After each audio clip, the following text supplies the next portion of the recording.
I've been a cop for over 15 years. I've seen it all: brutal accidents, domestic violence, overdoses, suicides. I don't scare easy. But what happened inside that house on that night is something I've never been able to explain or forget. It was 2:41 a.m. when the call came in. Possible home invasion. Isolated property at the end of a rural road, nearly 30 minutes outside city limits. The call came from an unlisted number. A woman's voice, tense but composed. She said, "There's someone walking upstairs, but no one's lived here for years." When my partner, Miller, and I arrived, the house was completely dark. Overgrown grass, collapsed mailbox, windows boarded up. Everything about it screamed long abandoned. We stepped out of the cruiser and lit up the front of the house with our flashlights. No signs of forced entry, no sounds, no movement. "You sure this is the place?" I asked. Miller checked the address again. It was right. We approached the front door. It was closed, but not locked. Opened with no effort. The air inside was thick: mold, rot, damp wood. We stepped in slowly. The floor creaked under each step. Just inside, we saw old furniture covered with sheets, dusty rugs, a dead grandfather clock. Everything pointed to a place untouched for years.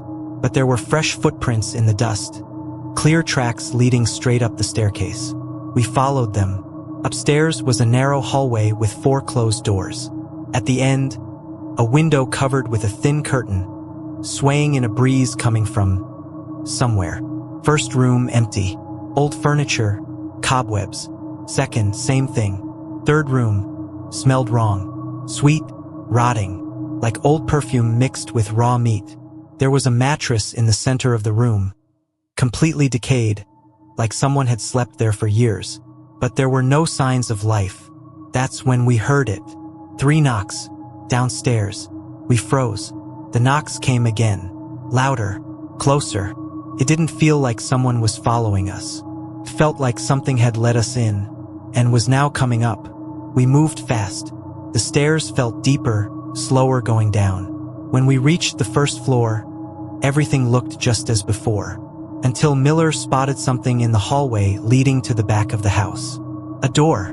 Narrow, flaking paint, cold brass handle. We hadn't seen it before. "That was there earlier?" I asked. "No." We exchanged a look, then moved toward it. It wasn't on the house plans. Just ground floor and second story. No basement. We opened it. Stairs. Leading down. "Thought there was no basement," I muttered. We started down slowly. The air changed, heavier, colder. The basement was pitch dark, except for a single bulb swaying from the ceiling. Under it, a chair, facing the wall, and someone sitting in it. We followed protocol, ordered them to stand, show their hands. No response. I moved in carefully. It was a woman, elderly, gray hair, lifeless gray skin, completely still. When I touched her shoulder, her head turned, slowly, on its own. Her body stayed perfectly still. Her eyes were open but solid black. No pupils, no light. Then her mouth opened, but the voice came from behind us. "You shouldn't have come back." We turned with guns drawn. No one there, but the basement door had slammed shut. The light began to flicker. Miller stepped closer to the chair, hands shaking. "That's the woman who called, isn't it?" That's when I noticed something impossible.